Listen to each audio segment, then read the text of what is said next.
So bali nakalabas na tayo dun sa area ng ating mga kapatid na mga katutubo mga kaubayan. Kaya nandito naman po tayo sa area ng Gulayan. Gulayan din po ito mga kaubayan. Kaya kung nyo pong nakikita, itong diretsyo na ito hanggang doon, puro magulay po yan. Karamihan po bagyo gulay. Ito din po, magulay din po yan mga kaubayan. Kaya susurbeyin po natin magmula dito hanggang doon sa dulo mga kaubayan. Hanggang sa makarating po tayo dun sa karnihan. Yan po. Napakaayos na po ng palengke ng Castillejos. Ang ganda na po mga kaubayan. Hindi na po magulo. Naka-organize na po mga kaubayan. May kanya-kanya na po silang pwesto. Nakabukod na po yung mga katutubo. Nahulog na. Nahulog na yung paninda ng ating kababayan. Nakabukod na po yung lugar ng ating mga kapatid na katutubo. Yan po, tignan po natin. Tignan po natin hanggang sa dulo mga kaubayan. Doon naman sa nyug na yun, yung naririnig nyo, sa dulo na yun, ayun po, puro mga nyug yun mga kaubayan. Kaya yung ating mga kapatid na namamalengke at gustong maggata, ayun na po, ipapiga na lamang po. Ito, puro mga gulay bagyo mga kaubayan. At nahaluan din ng gulay na native. Yan po, magkabilaan po. Yan. Pagpatuloy po natin ang paglalakad mga kaubayan hanggang sa makarating tayo sa dulo. At iikot po tayo.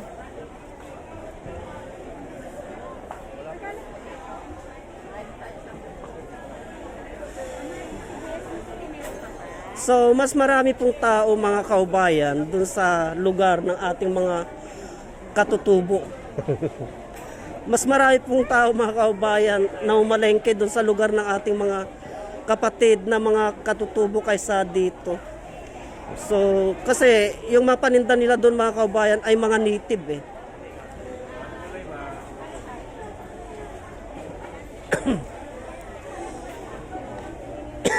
So malapit na tayo dito sa dulo mga kaubayan. Malapit na po tayo dito sa dulo. Itong dulo nito ay isdaan na po ito.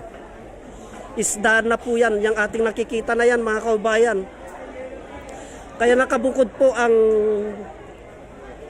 pwesto ng mga isda. At saka ng mga karne mga kaubayan. Kaya dito nagtatapos ang pwesto ng mga gulayan mga kaubayan. Yung mga gulay bagyo. Iba yung pinasok natin kanina kasi mga lugar ng mga katutubo yun.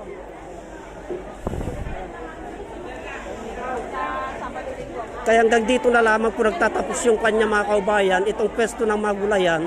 Ito. At itong side na ito mga kaubayan, itong side na ito ay side na ng mga nagtitinda ng isda. Magmula doon mga kaubayan, magmula doon hanggang doon.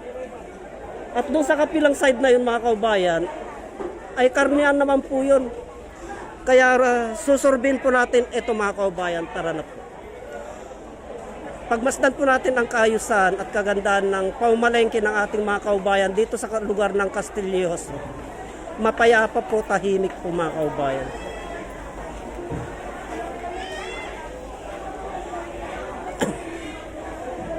So ipagpatuloy po natin ang paglalakad mga kaubayan.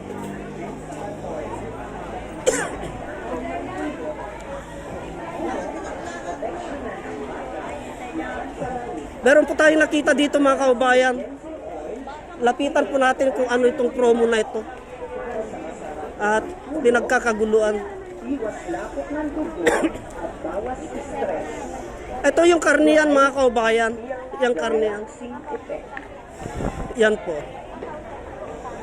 So, may nadaanan po tayo mga kaubayan na nagtitinda ng...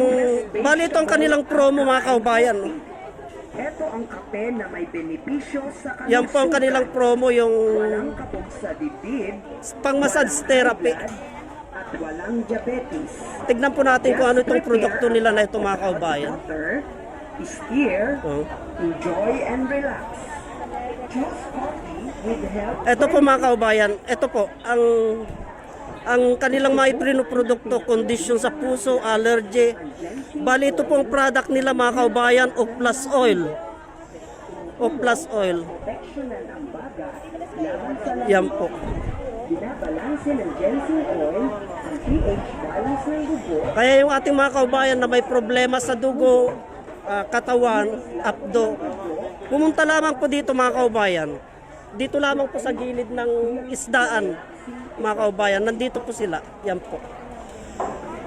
Kaya muli po natin ipagpatuloy ang paglalakad mga kaubayan hanggang doon. At tignan po natin, iikot po tayo. Ito, bali karnian po ito mga kaubayan. Yan. Magmula dito, hanggang dito, bali halo na po ito. Babuyan po ito. Yung area na yon ay kay bakahan. Baka naman po yun mga kaubayan. Ayun po. Tignan po natin. Yan po. So bali maayos, maganda po ang palengke ng Castillejos mga kaubayan. At tahimik po yung mga ating mga kababayan, safety po yung ating mga kaubayan na namamalengke dito sa Castillejos mga kaubayan. So dito tayo dadaan mga kaubayan. At bali ito na po yung pinakadulo niya. Nandito na po tayo sa dulo.